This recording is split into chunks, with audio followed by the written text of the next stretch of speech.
There are three universal warning signs that something in your life is about to go catastrophically wrong. First, when a landlord smiles too wide while showing you an apartment. Second, when a listing uses the word cozy instead of actual square footage. Third, when you look at a new place and genuinely think, okay, this is where things finally turn around for me. I committed all three errors in a single afternoon. There should be a law against this level of concentrated self-deception. There isn't. The universe allows it, encourages it even. Be me. 26 years old, freelance graphic designer. The kind of person whose personality is approximately 70% monitor glow and 30% the ambient dread that a client is going to email at 11 p.m. to say they want it more dynamic. I work from home in the kind of silence that slowly solidifies into a character trait. My social life has the energy of a waiting room in a building where nothing urgent ever happens. I own 3 presentable shirts and rotate them for video calls. In person, I wear whatever is closest to the door. My old apartment was a studio the approximate dimensions of a generous coat closet. The neighbor on the other side of the wall played bass guitar on a schedule that suggested he had a personal philosophical disagreement with the concept of sleep. After 2 months of searching through listings that smelled like old carpet and managed disappointment, I was ready to lower my standards to geological levels. The new place was different. Good ceiling height, windows that faced something other than a concrete wall, a kitchen where you could stand without performing accidental intimacy with the counter. The neighborhood was the kind where you can take your phone out of your pocket without first doing a quick threat assessment of everyone within 15 meters. The rent was suspiciously reasonable. So reasonable that in a rational universe, it would have been a red flag. I told myself I was simply lucky. I told myself this confidently, which is how you know you're about to be wrong. I moved in on a Saturday, unpacked the boxes, assembled the desk on the second attempt, positioned the monitor by the window, and stood in the kitchen at 11 p.m. with a mug of tea, feeling something close to human satisfaction. A rare state. Precious. I made the conscious decision not to rush it. Monday morning, laptop under the arm. The elevator in this building had the operating philosophy of perhaps now, perhaps not, perhaps never. Who can say? So I was standing on the landing, pressing the call button, and mentally calculating whether I had time to get coffee before the first client call of the day. The elevator doors opened. I looked inside. She looked at me. About 3 seconds passed, maybe 4. Subjectively, it was an entire geological epoch during which my brain executed the following sequence: registered a face, went digging through an archive it hadn't accessed in years, found the relevant folder, opened the file, read the label, and then dropped everything it was holding onto the floor. Claire Ashford. 8 years of school, 3 of them in the same class.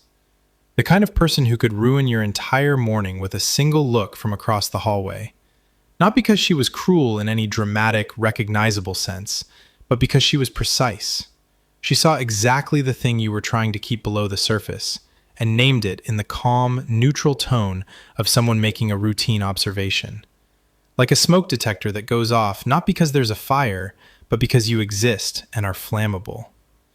In 9th grade, she called me the archivist for 3 months running because I brought a book to school that nobody in our class had heard of. She announced it to the hallway with the enthusiasm of someone who'd discovered something genuinely interesting, which somehow made it worse than if she'd been mean about it. In 10th grade, she informed the physics class, calmly, descriptively, with no evident malice, that I turned red before I even started speaking, which she characterized as physiologically interesting. The class laughed. I found the answer and set it flat and sat back down. In 11th grade, she stood next to me during my first real attempt at asking someone out, listened to the whole thing disintegrate in real time, and then said, with the helpful precision of a technical editor, "You didn't specify what you were actually proposing." She couldn't tell if it was a date or a group project. I didn't hate her. This is important to establish. Hatred is a warm and active state that requires investment and upkeep. What I felt about Claire Ashford was colder and much quieter than that, something like a persistent low-level exhaustion at the thought of being within the perimeter of her attention. The kind of thing you don't feel acutely, but becomes the background radiation of certain memories. 8 years since I'd seen her. I'd managed to file this away. Mostly. She looked exactly the same, which felt like a specific personal act of aggression by the universe. "You look exactly the same," she said. That was the opening line. Not "wow" or "hey," or any of the normal social protocols that people deploy when they accidentally encounter someone from their past. Just that. Direct and immediate, like the opening move in a game she'd already decided to play. "Thanks," I said, running on autopilot. That wasn't a compliment. She stepped out of the elevator. I needed to get in. We were briefly occupying the same doorway at the same time, her exiting, me entering, and she looked at the laptop under my arm with the mild, interested expression of someone who is already in the process of building a case file. "You live here?" she asked. "Since Saturday. 5th floor?" "Yeah." She nodded, not surprised, more like thoughtful. The expression of someone for whom this information was slotting neatly into a framework they already had. "4th," she said, and walked toward the building exit. I stood in the elevator and watched the doors close on an empty landing. The good feeling from Sunday evening had evaporated completely. In its place was a faint ringing sound that I associated with the specific frequency of things going unexpectedly sideways. I pressed the lobby button, stood there, thought, okay, fine. We're adults. 8 years. Ancient history. The whole thing is irrelevant. We are going to nod at each other near the mailboxes and have absolutely zero further contact. I believed this with complete conviction, for approximately 48 hours. Tuesday evening, a knock at my door. I opened it. Claire was standing in the hallway holding an empty coffee mug with the posture of someone who has arrived to collect something that was always going to be provided. "Do you have sugar?" "Yeah." "Give me some." This was not structured as a question. It wasn't even really a request. It was more like a statement about the immediate future and my anticipated role in it. I gave her the sugar. She took it, looked over my shoulder into the apartment with the mild evaluative interest of a building inspector doing a routine assessment, said, "Not bad," and left. I closed the door, went back to the desk, continued working. Wednesday. She knocked and asked to borrow a knife because hers had gone dull. She returned it 20 minutes later with a nod. Thursday. She came by to check something, which turned out to mean standing in my kitchen for 15 minutes, drinking a glass of my water, and looking out the window at nothing in particular, then leaving without explanation. Friday. She showed up carrying 2 cups of coffee from the place down the street, placed one on my desk without asking whether I wanted it, and established herself on my couch with the confidence of someone who had been allocated that specific square footage by a higher authority. "You work from home," she said. "Yeah." "Design?" "Branding, packaging, sometimes web." She looked at my monitor. I had a logo in progress on screen, curves, layered elements, a grid that wasn't quite resolving. "Middle left character is sitting too low," she said. I looked at it. She was right. I adjusted it without commenting. "You always notice details," she said. "You just used to not say anything." "Still do," I said. She smiled. Not a knowing smile, not a smug smile. Just a smile, like I'd said something that registered as acceptable. This was unexpected enough that I stored it. Over the following days, I made several attempts to maintain what I considered a reasonable level of distance. Didn't open the door a few times when I heard knocking, while being fairly certain she was aware I was home. She'd knock once, then again. Not with escalating impatience, just methodically, with the patience of someone who understood that time was on their side. I can hear your footsteps, she said through the door one evening. Hardwood floors carry. I opened the door. This constitutes a violation of personal space, I said. This is what neighbors do, she said. You're catastrophizing. I'm responding proportionately. You're responding historically, she said. Those are different things. I didn't get what she meant until much later. Lying in bed that night, I turned it over and it landed. She was talking about school. About the fact that every time I opened the door for her, I was bracing for something that had happened 10 years ago and wasn't happening now. That I was operating on a threat assessment from a previous version of reality. Maybe she was right about that. Maybe not. But I noticed I had started leaving the door unlocked in the evenings. She came by one afternoon while I was in the middle of a particularly frustrating client revision. The kind of email chain where every response is a new instruction that contradicts the previous one, and you can see the document slowly becoming something no one wanted. I was staring at the screen in a state of barely managed professional despair when she walked in, looked at my face, looked at the screen, and said, "Send it back. They don't know what they want yet." I can't just send it back. Right. Based on the latest revisions, I want to confirm the direction before proceeding, and attach the version from 3 days ago. They'll figure out they want that one. I looked at her. That's actually a reasonable approach. I know, she said, and went to make coffee. I sent the email. The client replied 3 hours later, saying the previous version was closer to what they envisioned. I sat there for a moment, looking at the screen. You were right, I told her. I know, she said again, reading something on her phone. This was also going in the file. Some clients insist on meeting in person, not because it's more efficient, just because certain kinds of people need to be in the same room as the work they're buying. It makes it feel real to them. This is fine. I put on actual trousers, took my tablet, and rode the subway into the center of the city. The meeting ran nearly 2 hours. The client wanted a typeface he described as characterful, which translated to, I want something distinctive but not threatening. He wanted colors that were alive but not loud. He said "we" a lot when referring to decisions that were clearly his alone. I took notes, nodded at the right intervals, and built the actual brief in my head, which was different from the brief he thought he was giving me. When it was done, I ordered a second coffee and decided to stay and work while the client call was still warm in my brain.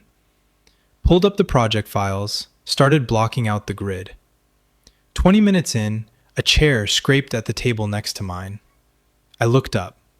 Claire. She was in a coat, holding a paper cup, standing there with the entirely unsurprised expression of someone for whom this was an expected development. This was strange because we lived 30 minutes away in a different part of the city, and this coffee shop was not on the route to anything relevant. You work around here? I asked. Marketing agency, next street over. She indicated the general direction and sat down. Did not ask. You just sit at people's tables. I checked if the seat was free. You pointed at the chair and sat down. That's not checking, that's announcing. I announced it in a questioning register. I looked at her. She looked at me. How did the meeting go? She said. Client wants alive but not loud. That's navy and gray. Exactly what I said. Or green and cream if he thinks he's someone who takes risks. She made a small sound, not quite a laugh, something in the vicinity of one. We sat there for 40 minutes, awkward for approximately the first 5, and then not, which was its own problem, because I didn't have a framework for this, and I could feel myself trying to build one in real time and failing. She talked the same way she always had, direct, no padding, asking questions that were actually about what they appeared to be about. I kept expecting something to go sideways, and it didn't. We talked about the project, about her agency, about a typeface she'd seen used badly on a brand campaign the previous week. She had opinions about visual hierarchy that were not wrong. The following Wednesday, I ended up at the same coffee shop around the same time. So did she. And the one after that. No one proposed this. It just became the thing that happened, the way certain things do when no one stops them. Then, one Wednesday, my colleague Dan walked in. Dan was the kind of person who processed everything out loud, on his face, in the order it arrived, with no filtering stage. He spotted me from the door, started toward my table, and then his field of vision registered Claire, and his expression went through several stages very quickly. "Hey, oh, hi," he started, and then sort of stalled. "Dan, this is Claire. She lives in my building." "Old friend," Claire said, without looking up from her phone. I opened my mouth. I closed it. Dan looked at me with the energy of someone who has just received significantly more data than they asked for and is trying to process it in real time. "Cool," he said, with careful neutrality. "How long have you guys known each other?" "School," said Claire. "Right," said Dan. "That makes sense." He got his coffee and found another table, throwing one look back at me that I interpreted correctly. That evening he texted, "Okay, what was that? Who is she? Why did you look like that?" I replied, "Neighbor," and added a period. He sent back 3 question marks. I left them on read and felt no remorse. The next day, he cornered me on a video call. We were supposed to be reviewing type options for a shared project, and spent the first 4 minutes entirely off brief. "Okay, so I looked her up," he said. "You looked her up?" "Claire Ashford came up immediately. She's at Fletcher Brand Strategies, Senior Account Manager. Her LinkedIn is extremely professional and somehow also slightly threatening." "Please focus on the typeface options." "In a second, I want to understand the dynamic. You said neighbor, she said old friend. Those are different things."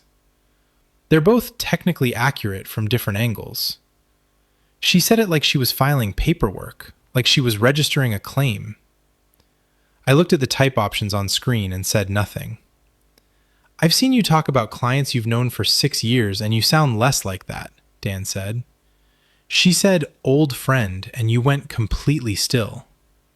"I didn't go still." "I watched it happen in real time. You did the thing where your face stops doing anything while your brain catches up." "Can we please look at the typeface?" "We're going to look at the typeface in 1 minute. I just want to note, for the record, that whatever is happening there is clearly something. I'm not saying this to be difficult. I'm saying it because you never tell anyone anything, and I have to collect information through observation like a naturalist." We looked at the typeface. The conversation ended. I turned off the camera and sat at my desk and thought about the word claim, which I had not used and he had, and which was sitting there now in the middle of my working day, not moving. There are things the brain keeps in a folder marked archived, not in use.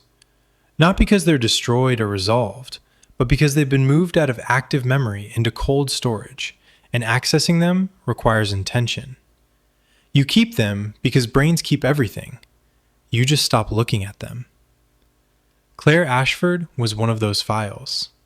I genuinely hadn't thought about her in years. There was no occasion to. She existed somewhere in the background of a set of memories I'd categorized under high school, specific incidents. See also, formative damage, cross-reference, learning experiences. Clean, organized, not actively causing problems. And now, she was causing problems. My brain started doing what brains do when a dormant category gets reactivated, pulling the archive. Involuntarily, in no particular order, usually at inconvenient times. 9th grade. Hallway, 2nd floor, walking back from lunch with a book under my arm. Borges, short stories. Secondhand copy I'd found for almost nothing. I'd been reading it in the cafeteria. Archivist, from somewhere behind me. I turned. She was with a few other people, and she was looking at the book cover with an expression that was genuinely puzzled rather than deliberately unkind. "What are you carrying this time?" "Borges." "Is that a person or a place?" "Writer." "Why does the cover look like that?" The people with her laughed because that was their function, but she kept looking at the cover like she actually wanted to know. At the time, I logged this as mockery, turned, kept walking. Looking back now, I was no longer certain. 10th grade, physics class. I was at the board, I knew the answer, and my brain in those situations performed a specific betrayal where it would lower a partition between me and whatever I knew, leaving me standing there going red while the answer waited on the other side.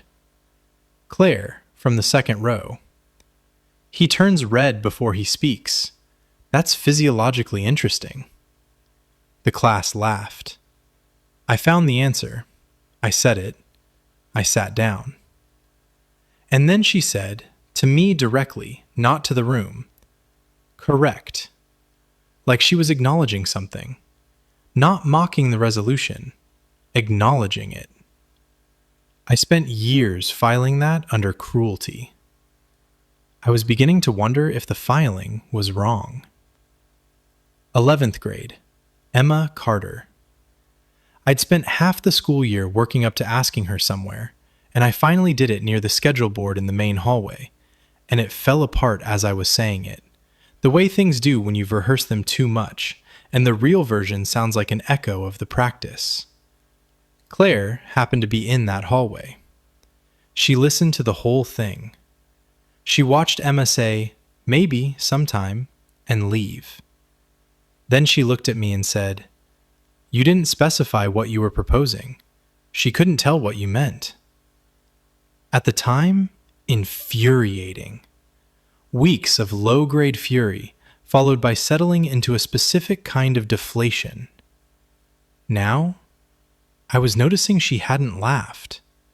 She'd given me notes, like someone who expected me to try again and wanted me to do better. There was a pattern emerging from the archive that I hadn't noticed from inside the events themselves. She was specific about me in a way she wasn't specific about anyone else. The hallway commentary, the physics class, the Emma situation. It was all directed. She wasn't doing this to the general population. She was doing it to me. I didn't know what to do with this observation. I closed the mental folder. Opened Illustrator. Went back to the grid. The character was still sitting too low. I moved it up and the whole thing improved immediately. She'd been right about that, from 10 feet away, without even being asked.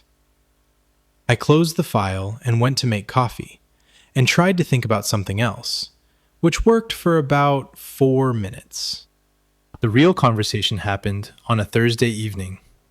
Not because either of us planned it. The significant conversations rarely get scheduled.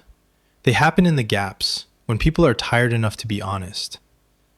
Claire knocked around 8. Brought food from the place near her office she'd mentioned a couple of times. Takeout containers. Something that smelled like it would solve problems. She put it on the table with the ease of someone establishing a practice rather than making an offer. I set out plates and didn't comment. We ate for a while without talking. Outside the window, it was fully dark. I had something on my monitor that I wasn't working on, just open, giving me somewhere to look that wasn't at her.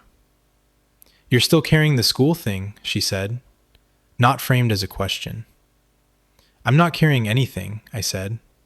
"I remember it. Those aren't the same." "They function the same way." Carrying is active. Remembering is just information. It's filed. And when you open the door and brace for impact, that's just retrieval from the archive? I put my fork down. I don't brace for impact. You do. Not dramatically, but every time there's a beat, a small adjustment, like you're recalibrating to a threat. She was right. I knew she was right.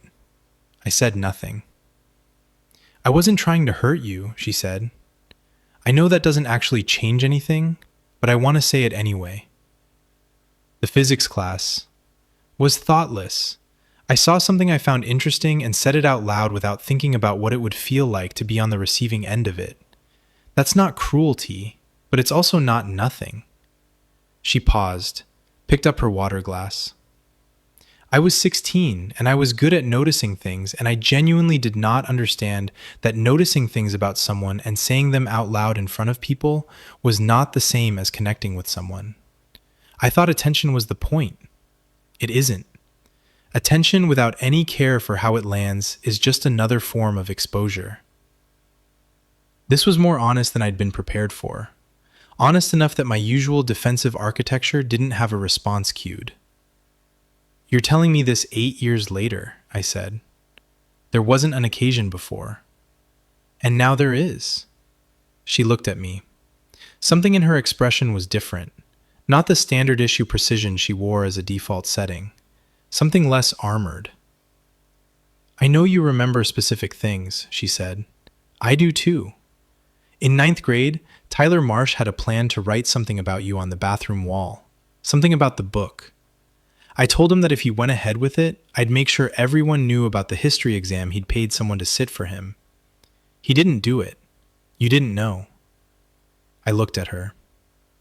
In 11th grade, when you didn't get into your first choice program on the first round, Jessica Hale was circulating this information with her own editorial additions. I told her you'd applied through the supplemental process and were already confirmed. She stopped talking about it. You didn't know that either. I sat with this for a moment. I'm not saying those things cancel out they don't, she said simply. I'm not offering them as a ledger. I'm telling you because I want you to have the full picture, not just the parts that registered. This was the sentence that recalibrated something. Not what she'd done. I hadn't even known about most of it. But the fact that she was offering it without expectation of credit. Like she was just correcting incomplete data.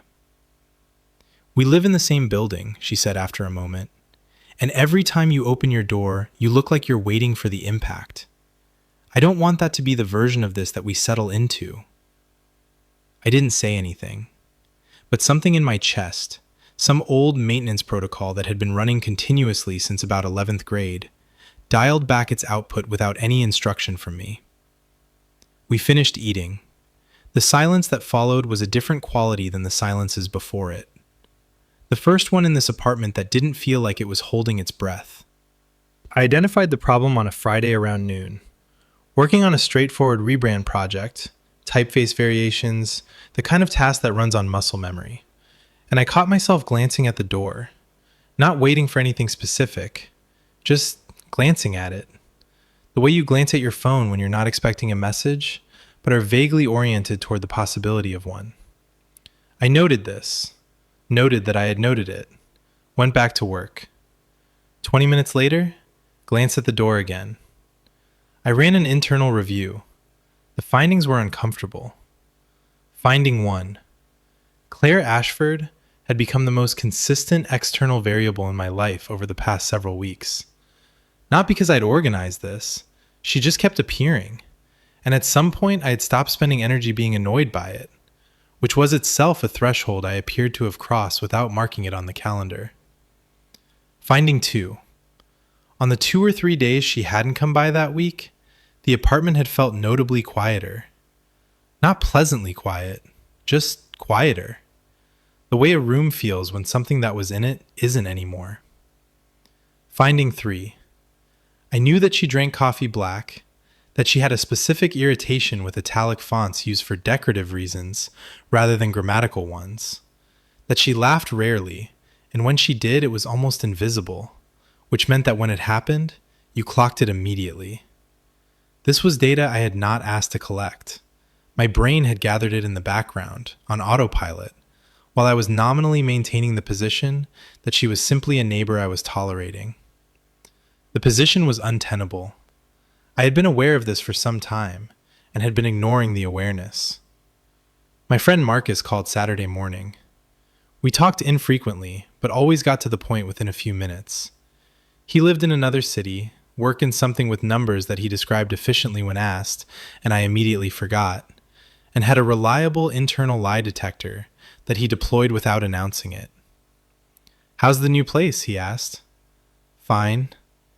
"Your voice is doing a thing." "Everything's fine." "You said fine twice. That's the tell." I let a pause happen. "You remember I mentioned someone from school once?" I said. "A girl who I said, the one who you described as systematically something." "I don't think I used that word." "Very close to it. What about her?" "She lives one floor below me." A silence on his end. "You're serious right now?" "Completely." And she's been coming by every day, and I've been telling myself this is a normal neighbor situation. And I did a review this morning, and it's not a normal neighbor situation. That's called having feelings for someone. That's called a complicated situation with a history that needs to be. That's called having feelings for someone and being scared of it, which is different from the situation being complicated. I didn't answer immediately. "You're quiet," he said. "That means I'm right. That means I'm thinking." "You've been thinking for 2 weeks at minimum. That's not thinking. That's avoidance with a thinking costume on." I ended the call eventually, sat at my desk, looked at the monitor, looked at the door, did not find a third option.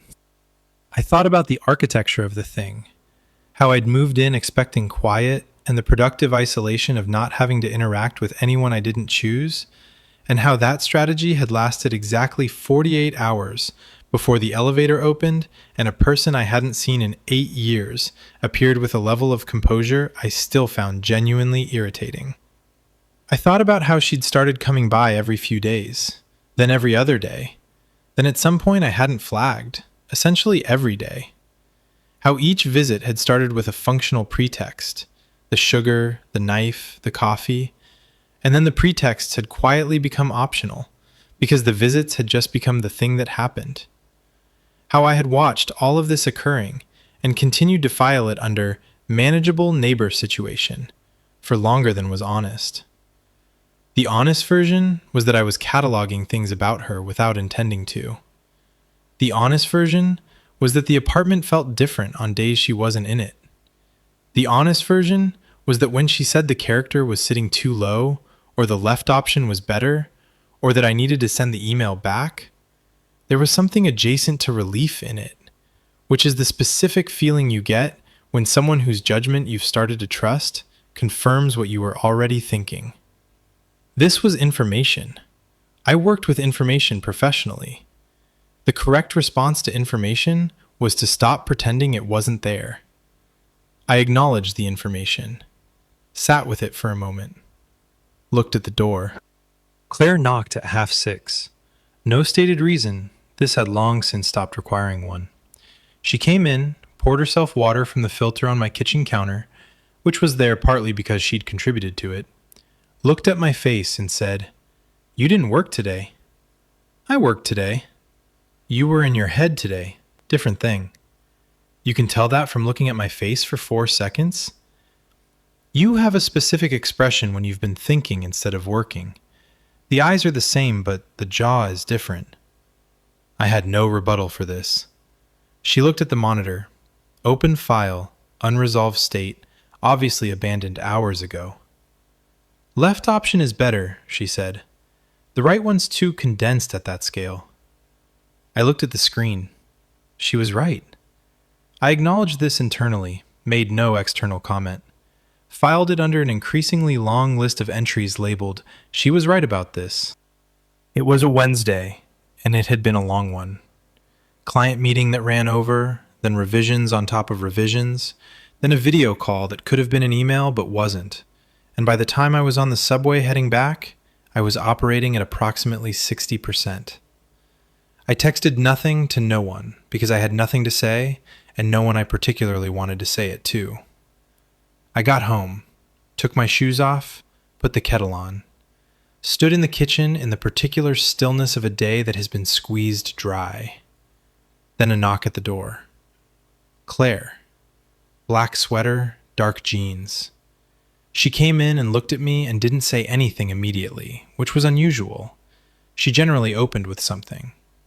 Tonight, she just looked at me for a moment and then went to the kitchen and started making tea, like she knew where everything was, which she did, because she'd been here enough times that the layout was as familiar to her as her own. "Hard day?" she said finally. "Moderate, with complications." "Anything worth describing?" "Not really, just the texture of it." She nodded, set 2 cups out. We stood in the kitchen while the tea steeped, and I thought about what Dan had said weeks ago, that she'd called me an old friend with the inflection of someone making an announcement. I thought about Marcus saying I was scared. I thought about the Do Not Open folder and how long I'd been maintaining it, and whether any of that maintenance was still actually necessary. "Dan asked me about you again," I said. "What did you tell him?" "That we were neighbors." She turned slightly toward me, a small movement. She had a way of redirecting her whole attention without making a production of it. "I told him we were old friends," she said. "That's not accurate." "It's a working description." "Of what?" She looked at me directly, held it. "Of something that doesn't have a clean label yet," she said. "But just neighbors stopped being right some time ago, and I didn't see any reason to keep using it. Simple, no runway, just a fact left on the counter like an object placed where it needed to go." I thought about the archive, about 9th grade and 10th grade and 11th grade, about the specific quality of someone's attention over years, even when it's clumsy, even when it lands wrong, and what that actually means in the end. I thought about the folder I'd kept marked archived, not in use, and the fact that I'd been opening it compulsively for 3 weeks. "I need to say something," I said. "Say it." "I remember specific things from school, individual incidents. I understand what you told me about them, and I believe what you told me. And that doesn't erase what those incidents felt like when they happened. I want to be clear about that." She nodded, no interruption, waiting. "At the same time," I said, "you are the only person I've met in a long time whose company costs me nothing. And that's genuinely inconvenient, because by all logic, it should cost a lot." She put her cup down, very carefully. "It frightens me," she said, "in case you thought you were the only one." "I didn't know that." "Now you do." The kettle had gone quiet.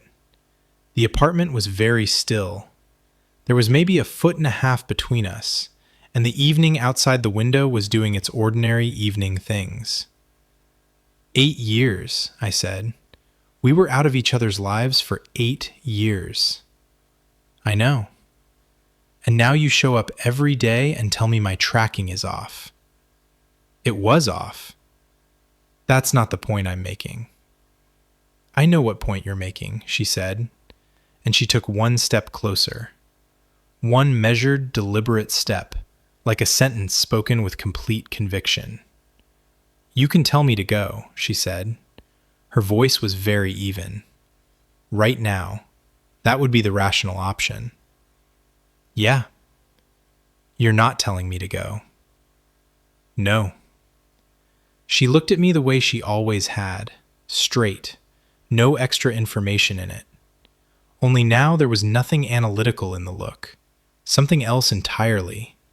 Something that had been there for a while, I thought, and had just stopped being concealed. I covered the distance. She didn't move back.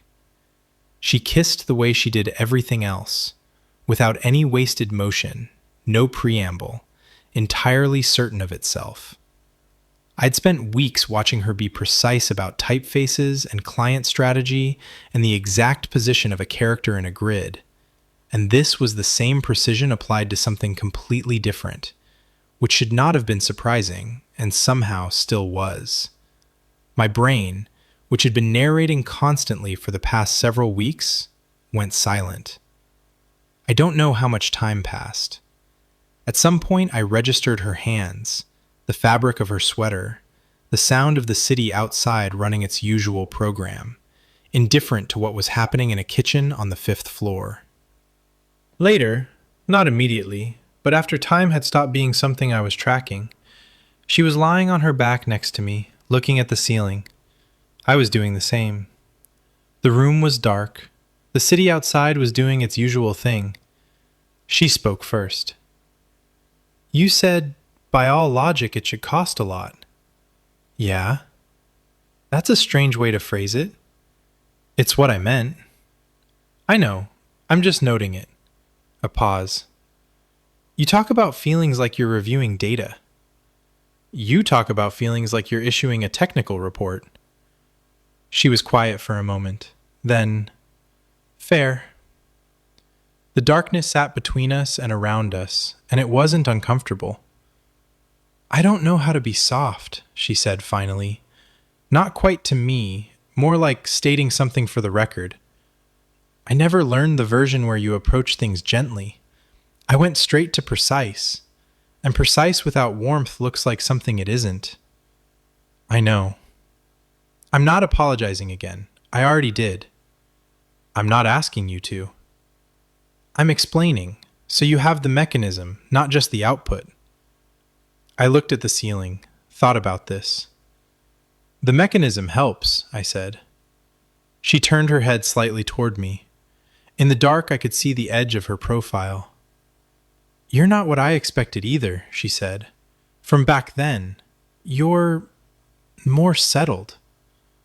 I was 16. I was terrified of everything. "You were 16 and you were reading Borges, and you turned red before you spoke, but the answer was always right. That was the part that got me. The answer was always right." This landed somewhere it wasn't expected to. "You could have just said that," I said, "at the time." "I know. I said correct instead and thought that was the same thing." "It wasn't." "No," she said. "It really wasn't." We stayed like that for a while, not sleeping, just existing in the same space without needing to do anything with it. This was also a first. It was a good first. She left early. I heard her moving around in the half-dark, efficiently, without making a production of it. The apartment was quiet for a few minutes, and then the front door closed with a clean click. On the kitchen counter, she'd left a note. It said, "The tracking on your current project is too tight. Check it when you're awake." I stood there looking at this for a long moment, went to my desk, opened the file, looked at the tracking. She was right. I fixed it before I'd fully had my first cup of coffee, and then I sat there in the morning quiet, thinking about a person who could look at a logo from across a room and immediately identify what was wrong with it, and who had apparently been paying attention to me in various forms for the better part of a decade, and what that actually meant now that I was done pretending it was a simple situation. The following week had a different quality. She still knocked without a specific reason, still walked into my kitchen with the ease of someone who had long since established residency in my counter space, still talked in the same economical, direct way. No extra words, no decorative framing, just the information. But the maintenance protocol I'd been running since roughly the fall of my junior year had gone fully offline. I noticed this in small ways. I stopped calibrating before I opened the door. I stopped waiting for the impact I'd been braced for. The archive was still there, the files still existed, but they'd stopped being active. This, I decided, was progress. 2 weeks later, Dan saw us coming out of the coffee shop together. He was going in. We nearly walked into each other. He looked at me, looked at Claire, looked at me again. His face did its characteristic thing where it processed information without any intermediary stage between reception and expression. "Oh," he said. "Yeah," said Claire. "So you're—" "Yes," said Claire. Dan looked at me one more time with the expression of a man who was choosing not to say something he very much wanted to say. "Great," he said. "Good, yeah, that makes sense, actually." He went inside. I looked at Claire. "You answered a question he didn't finish." I knew what he was going to ask. "And you were confident in the answer." She looked at me with the directness she'd always had. No additions, no modifications. "You're still asking questions with known answers," she said. "Habit. Bad one." "I know. I'm working on it."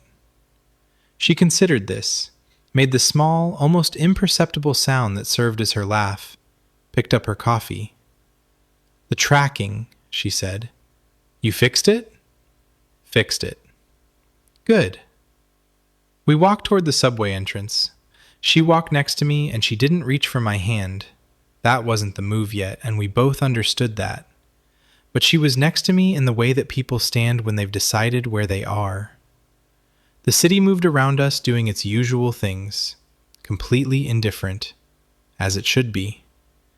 I thought about how 8 years ago I would have given a lot to be anywhere in the world that Claire Ashford wasn't.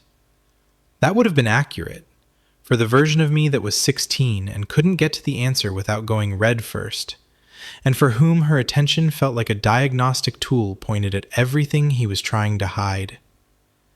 I thought about the archive, about the parts I'd cataloged correctly and the parts I'd gotten wrong, about the fact that the archive isn't always reliable because you file things at the time of the event without the later data, and sometimes the categorization needs revision when new information arrives. She'd been revising my categories for 3 weeks now, methodically, without making a ceremony of it, just placing things where they actually belonged. "You're doing the thing again," she said. "What thing?" "The thinking out loud face." "I'm not talking." "You don't have to be talking." She glanced at me sideways. "What?" "I'm revising some old files," I said. She was quiet for a second. "Which ones?" "The ones labeled with your name." She didn't say anything to that, but I caught the very slight shift in her expression, the one she'd probably been making for years in rooms where no one was watching for it closely enough. "What are you changing them to?" she asked finally. "Still figuring it out," I said. "But the current labels were wrong. That part I'm sure about." She nodded once, slowly, the way she nodded when something was correct. We went down into the subway, and I thought about how I'd moved into a building and found her in the elevator on my second day, and spent 3 weeks running interference on my own understanding of the situation. About how she'd stood in my kitchen and placed facts on the counter without ceremony and waited for me to process them. About the note on my kitchen counter that said the tracking was too tight, which was also somehow the most characteristically her thing she could have done, because she was precise about everything, always had been, and I had spent years interpreting this as aggression when it was something else entirely. The train came. We got on. She stood next to me holding the rail and looking forward, and I thought, this is where things are now. Not where they were at 16, not where they've been in the archive. Here, specifically, which is the only place they actually exist. She glanced at me once. "Stop thinking so loudly," she said. "You keep saying you can't hear thoughts." "I can see your face." "What's my face doing?" "Looking like someone who figured something out and is trying to decide if he's allowed to be pleased about it." I looked at her. "Am I allowed?" I said. She held eye contact for exactly 1 beat longer than comfortable. "Seems like it," she said. And that was it. No climax, no orchestral swell, no moment where everything resolves into something cinematic and permanent. Just a Tuesday on the subway, 2 people standing close, and one of them being right about the face again, the way she was usually right about most things, which I was finally, after 8 years, after 3 weeks, after a kitchen conversation and a note about tracking, no longer trying to resist. I updated the file. Category, revised. Status, current. Notes. The answer was always right. Should have said so earlier.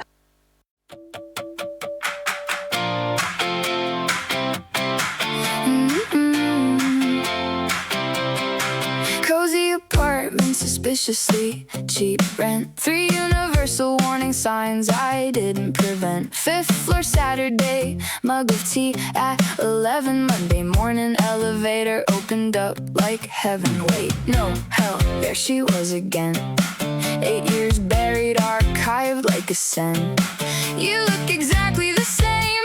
Thanks, that wasn't a compliment, friend. 9th grade hallway called me archivist. 10th grade physics said my blushing was interesting. Fouled her under cruelty, locked the cabinet tight. Now she's on the 4th floor. Oh God, that ain't right. Knock on my door, can I borrow some sugar? Knock on my door, your knife's gone duller. Knock on my door with 2 coffees and a smile, saying left option's better, and you're right every time. I'm revising the file, I'm revising the file. Category, archive, status, in denial. You said correct, I thought you meant cruel. Turns out the answer was always you. Always you, always you. Yeah, the answer was always you. Sat at my table at the coffee shop downtown. Didn't ask, just landed, didn't make a sound. Dan walked in, said, old friend, I went, still working. Description, she said, light a contract bill. Sugar, knife, coffee, water, glass, repeat.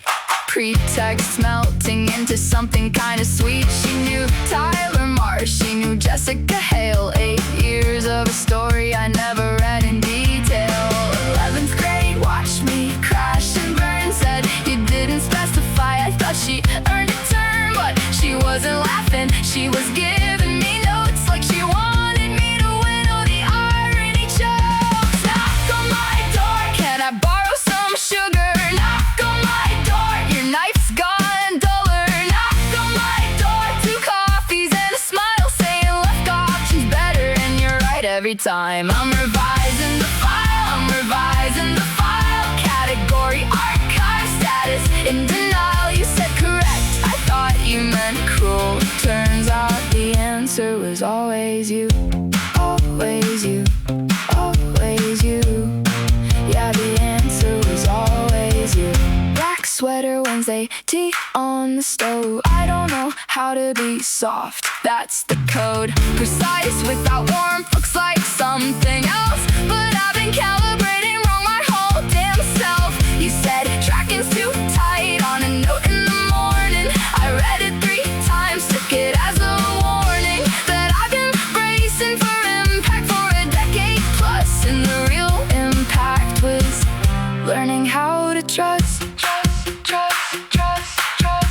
Knock on my door, no pretext anymore. You walk in like you live here, well you kinda do. Saying stop thinking so loudly, I can read your face. Are you allowed to be pleased? Seems like an ace. I'm updating the file, I'm updating the file. Category, revised, status, current style. You said correct, and you finally said it warm. Turns out the answer was always your form. Always you, always you. Yeah, the answer was always you. The archivist been archived, baby. The answer was always you. 4th floor, 5th floor, elevator open, hallway, kitchen, every word that we've spoken. She was right about the kerning, she was right about the chair. She was right about me bracing. Yeah, she was always there. Yeah, she was always there.